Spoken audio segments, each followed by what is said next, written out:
বাংলায় কি চটি চাটা লোকের অভাব পড়েছে নাকি? নমস্কার, আমি টুম্পা। ভাতার রাজ্য পশ্চিমবঙ্গেই না, ভাতাশ্রী পশ্চিমবঙ্গ মুখ্যমন্ত্রীর নয়া প্রকল্প মানে নয়া ভাতা, শ্রমশ্রী ভাতা, মানে যারা পরিযায়ী শ্রমিক বাংলা থেকে ভিন রাজ্যে কাজ করে তাদের নাকি মাননীয় বাংলায় নিয়ে এসে 5,000 টাকা করে ভাতা দেবে পার মান, তাও আর মাত্র 1 বছর। প্রথম কথা মাননীয়, আপনি যে হাওয়াই ছুটি সুতির শাড়ি আর মাসে যে আপনি খান তার কি খরচ ওই 5,000 টাকায় হয়? যে আপনি যারা কাজ করে ভিন রাজ্যে তাদেরকে নিয়ে যে 5,000 টাকা হাতে দিয়ে ভাতা হিসেবে দিয়ে বাংলায় বসিয়ে রাখতে চাইছেন?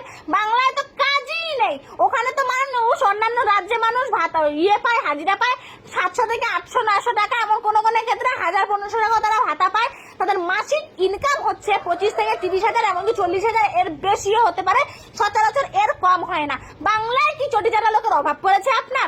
অবশ্য অভাব পড়তেও পারে, কারণ বাংলার মানুষ এখন সব বুঝে গেছে আপনার স্কিমবাজি।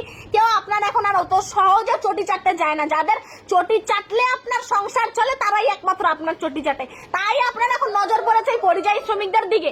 তাদেরকে নিয়ে এসে বাংলায় বসিয়ে 5,000 টাকা ভাতা দিয়ে 1 বছর ধরে আপনার চটি চাটাবেন, এই প্ল্যানিং আপনার? প্রথম কথা, 5,000 টাকা কারো কোনো সংসার যায় না। তারা কেউ কোনো পরিযায়ী শ্রমিক এই বাংলায় আর ফিরে আসবে না। এখানে একটা নতুন স্কিম রয়েছে মাননীয়, ওই 10 লক্ষ টাকা বলেছিল পার বুথ দিবে, সেই নিয়ে তো প্রচুর ক্যাচাল। প্রত্যেক পাড়ায় পাড়ায় ক্যাচাল, অশান্তি। পাশের বাড়ির লোকের সঙ্গে যাদের সম্পর্ক ভালো ছিল তাদের প্রত্যেকের সাথে সম্পর্ক খারাপ।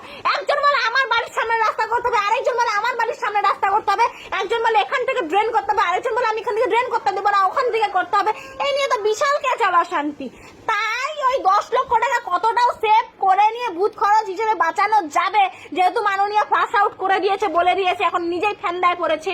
আমার মাননীয় যখন এতই শখ ভাতা দেওয়ার, তো ক্ষমতা যদি থেকে থাকে আপনার, বাংলায় ওই ড্রাইভার থেকে শুরু করে নাপিত, কুমোর, কামার, মুচি, দর্জি, তারপর রিক্সাওয়ালা, টোটোওয়ালা, ভ্যানওয়ালা, দিনমজুর, প্রত্যেককে দেখি তো ক্ষমতা কত আপনার। আপনি দিয়ে দেখান দেখি ভাতা।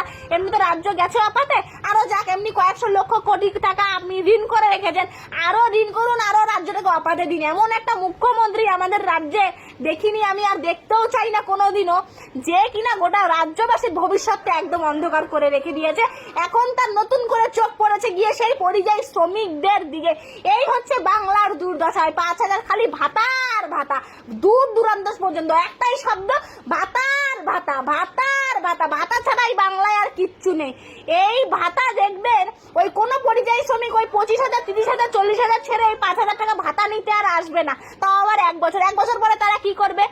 এটা থেকে আবার ওই বুথ খরচ বের করানোর চেষ্টা চলবে। দেখবেন যত নেতা রয়েছে তাদের ঘনিষ্ঠ লোক আর তাদের বাড়িতে প্রত্যেকে 1-2 জন এখন দেখবেন পরিযায়ী শ্রমিক হয়ে গেছে, আর তারা প্রত্যেকে এই সমস্ত ভাতার 5,000 টাকা করে পাচ্ছে। আর তার মধ্যে থেকে যে নেতাদের হাত খরচ, এখান থেকে হাত খরচটা নেতাদের বেরিয়ে আসবে। আর 2 নাম্বার কথা, তার মধ্যে যদি কিছু বেঁচে টেচে থাকে তাহলে পরে বুথ খরচটাও বেরিয়ে আসবে। ঠিক ওই কারণেই সমষ্টি ভাতা। নইলে যারা পরিযায়ী শ্রমিক অন্যান্য রাজ্যে খেটে খেয়ে সম্মানের সঙ্গে সংসার চালায়, তারা ওই 5,000 টাকার জন্য কখনো এই রাজ্যে এসে পড়ে থাকবে না। আর নিজেদের সম্মানকে বিসর্জন দিয়ে মাননীয় ওই 5,000 টাকার জন্য চটি চাটবেন না। এটা একদম পরিষ্কার শুনে রাখুন। মানে মাননীয় চিন্তাধারাটি কত দূর, আর মানে মানুষকে কিভাবে চটি চাটানো যেতে পারে, মানে একবার ভাবুন। এতদিনে তো এতজনের ভবিষ্যৎ খেয়েছে, এবারে পরিযায়ী শ্রমিকদের দিকে মাননীয় চোখটা গেছে।